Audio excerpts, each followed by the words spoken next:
निष्पक्ष न्यूज में सबसे पहले बात पश्चिम बंगाल की, जहां पर मुख्यमंत्री ममता बनर्जी ने केंद्र सरकार पर सांप्रदायिक नफरत फैलाने और देश की सीमा की सुरक्षा करने में नाकाम रहने का आरोप लगाया है। हिंसा प्रभावित परिवारों से मिलने मुर्शिदाबाद पहुंची ममता बनर्जी ने कहा कि कुछ बाहरी लोग दंगे भड़का रहे हैं और ऐसे लोग पश्चिम बंगाल के दुश्मन हैं। ममता बनर्जी ने मुर्शिदाबाद में बीएसएफ की कार्रवाई पर सवाल भी उठाए, तो साथ ही यह भी कह दिया कि वो किसी समुदाय को दोषी नहीं ठहराएंगी। সাম্প্রদায়িক দাঙ্গা যারা করে তাদের আমরা ক্রিমিনাল বলি এবং তারাই কিন্তু দাঙ্গা ঘটিয়ে সবচেয়ে আগে পালিয়ে যায়। এই শত্রুদের গৃহশত্রু মানে যারা জেলার শত্রু, বাংলার শত্রু। बाहरी लोगों पर दंगा भड़काने का इल्जाम लगाने के साथ ही मुर्शिदाबाद पहुंची ममता बनर्जी ने ये भी साफ कर दिया कि वो किसी खास समुदाय को गुनहगार नहीं ठहराए।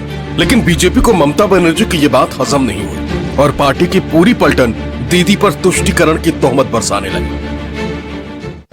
बीजेपीर बोझा उचित সাম্প্রদায়িক দাঙ্গা যারা করে তাদের আমরা ক্রিমিনাল বলি, তাদের আমরা কোনো ধর্ম বর্ণ জাতি হিসেবে বিচার করি না এবং পুলিশের গুলিতেও একজন মারা গেছে। আমি আপনাদের পরিষ্কার বলছি, সাম্প্রতিক সিচুয়েশন নিয়ে আমি এমএলএদের সকলে হিন্দু মুসলিম বোথ সাইডেড আমি ওপিনিয়ন শুনলাম। আমার সাথে আমার চিফ সেক্রেটারি মনোজ পন্ত ছিলেন, রাজীব ডিজি ছিলেন এবং আমাদের ডিএম ছিলেন, আরো অনেকেই ছিলেন জেলা পরিষদের সভাধিপতি সহ।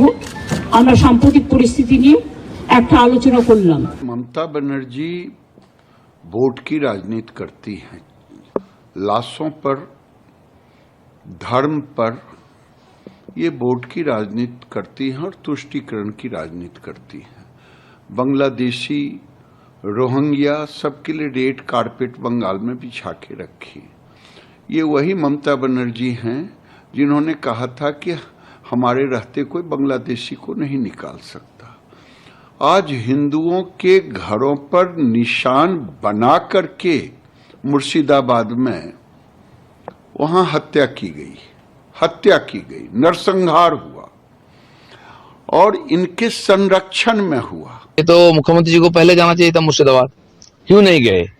वो यहाँ इमाम लोगों को बुला करके मीटिंग किया, उनका प्रशंसा किया, सम्मानित किया, मंदिर उद्घाटन किया, वहां गए। लेकिन जहाँ हाहाकार कर रहे थे हिंदू, और एक बार नहीं बार बार मुर्शिदाबाद मालदा में हिंदुओं के ऊपर अत्याचार होता है, उनको घर छोड़ना पड़ता है, उनका संपत्ति को बर्बाद किया जाता है, जलाया जाता है। कभी ममता बनर्जी कुछ नहीं बोली और इस बार भी नहीं।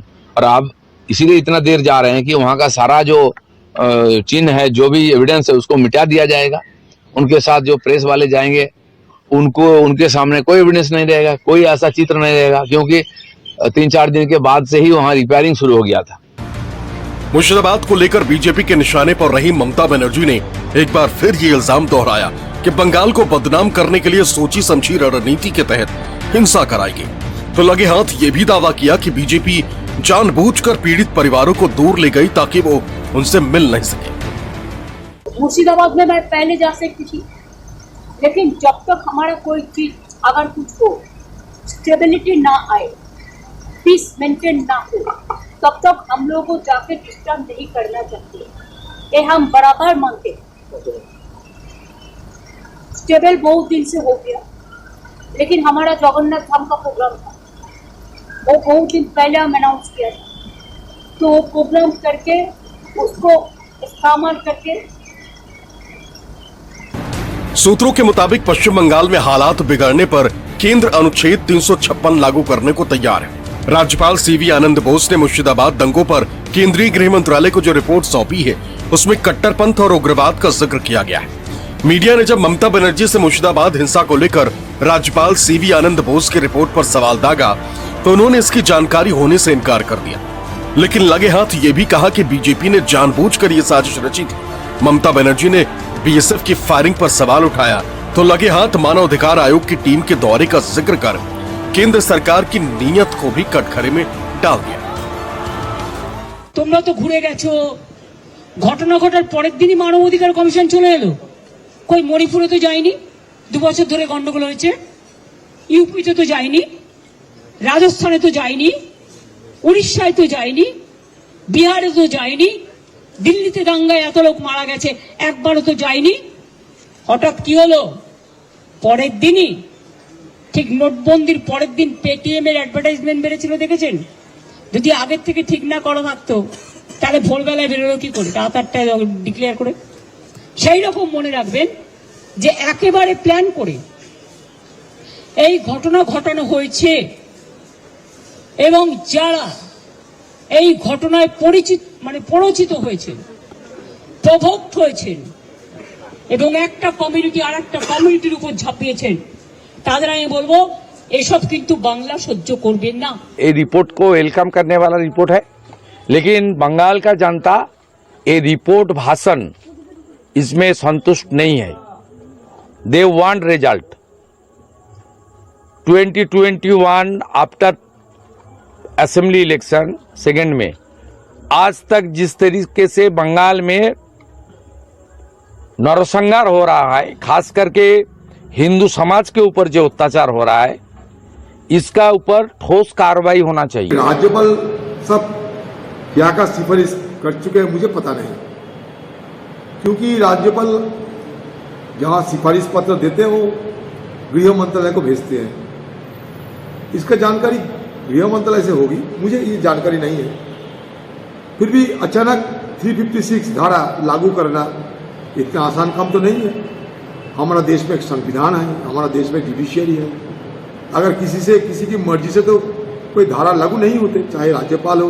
पश्चिम बंगाल में जिस तरीके से संविधान के साथ खिलवाड़ किया गया, डेमोक्रेसी यहाँ पे है ही नहीं।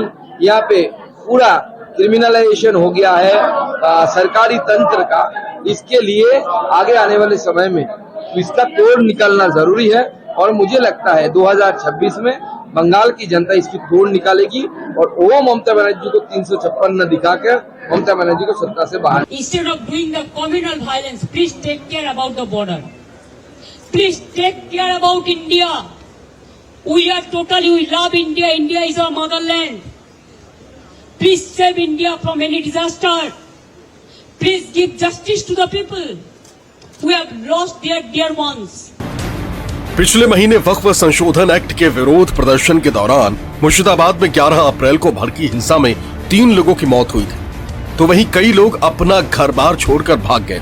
बीजेपी ने आरोप लगाया कि ममता बनर्जी ने तुष्टीकरण की नीति के तहत विरोध प्रदर्शन करने वालों को उकसाया, जबकि ममता बनर्जी का कहना है कि बीजेपी ने साजिश के तहत हिंसा भड़काई। बीते 19 अप्रैल को पश्चिम बंगाल के राज्यपाल सीवी आनंद बोस ने मुर्शिदाबाद का दौरा किया था और राज्यपाल हिंसा में जान गंवाने वाले लोगों के परिवारों से मुलाकात की थी। राष्ट्रीय महिला आयोग की टीम ने भी मुर्शिदाबाद का दौरा किया था। अब जब राज्यपाल ने केंद्र की रिपोर्ट सौंप दी है, तो बंगाल में राष्ट्रपति शासन की अटकलबाजियां तेज हो गई। Bureau report, news 24।